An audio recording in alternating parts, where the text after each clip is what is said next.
Hey, what's going on? It's Bill Burr, and it's time for the Thursday afternoon, just before Friday, Monday morning podcast. And I'm just checking in on you.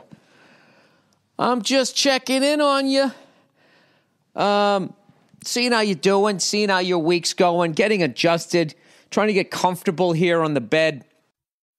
You know what? I don't know enough about diving, so I got to strike that. But I did see some shit this week where someone was saying Kobe Bryant had 5 fucking rings. So if he gets one next year, he gets number 6, then you have to say that he's on par with Jordan. As far as championships, yes, we can all do math. But as far as him ever eclipsing Michael Jordan, he never will. And I'm gonna tell you this right now. Not only will he never eclipse Michael Jordan, he's not even fucking close. And I know what all you Laker fans are thinking, but wait a minute, fucker, he's doing the same fucking moves. Yes, he is. Yes, he is. Physically, he can do what Michael Jordan can do. Yes, he can. All right? But this is the difference. Michael Jordan created those fucking moves. All right? You can find a guitarist in your fucking neighborhood who can play Voodoo Child.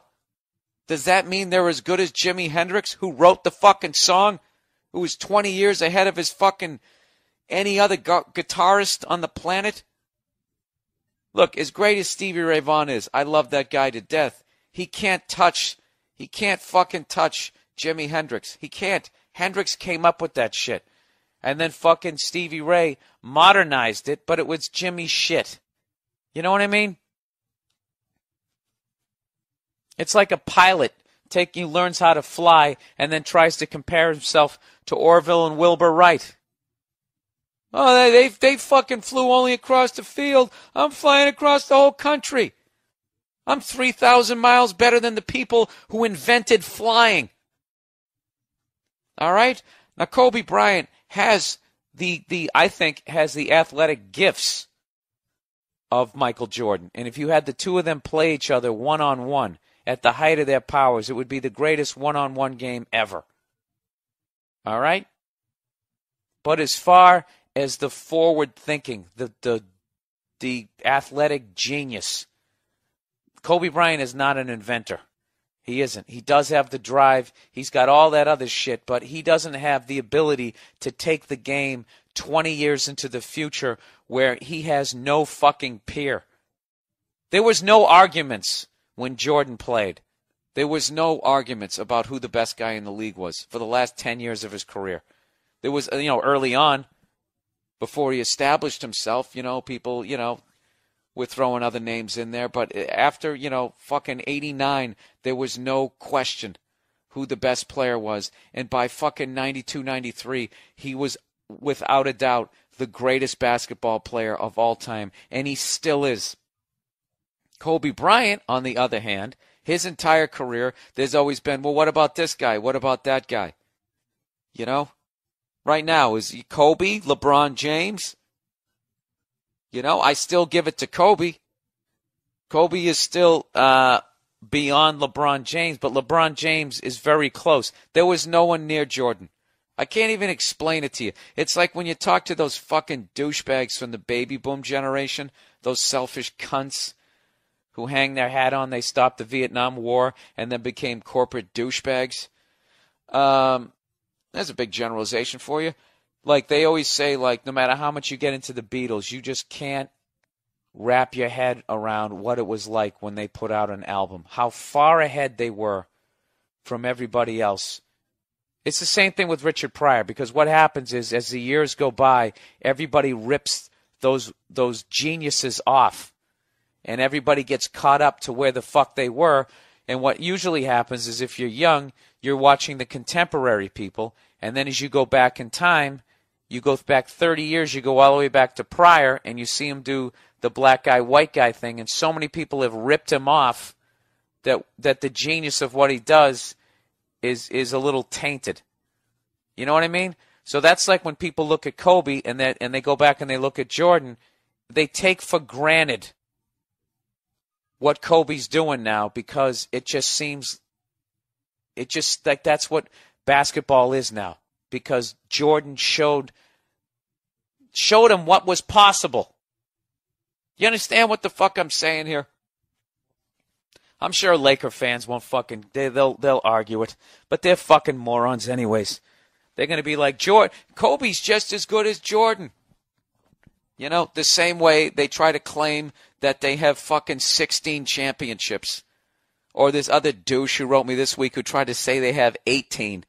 There's just no way to respect a Laker fan. They're just transplanted fucking, there's so few people from Los Angeles. And what happens is people move out there. You know, Hollywood fucking phonies. And then the Lakers, you know, they always have some fucking amazing team. They're an awesome franchise. I think they're wait, how many championships they got since 1980? They won 5, 8, they won 9. They're better than the Yankees since 1980. Better than the Canadians. They are the franchise. All right? So all these fucking assholes go out there and they see Jack Nicklaus, a fucking true fan, Jack Nicholson. What the fuck is wrong with me? Every time I want to say Jack Nicklaus, I say Nicholson, and vice versa there. God help me if they're ever in the same fucking room. Really, Bill, when the fuck would that happen? Huh? When you do some corporate gig for some people who actually did something with their life, and you go in there like a dancing monkey, and then afterwards try to talk to them in the green room as they're clearly blowing you off?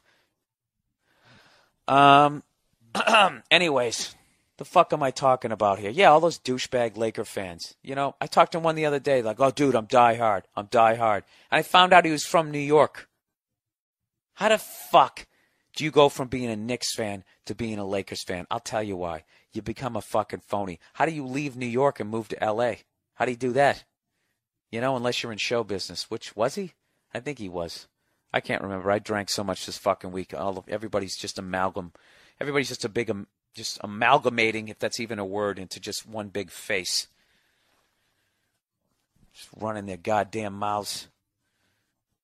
My own fucking lawyer is a Laker fan, okay? And we had that argument about the 16 championships, and he just would not answer my questions. I got a real thrill out of it, of beating a lawyer in a fucking argument, because I just kept hitting him with that argument.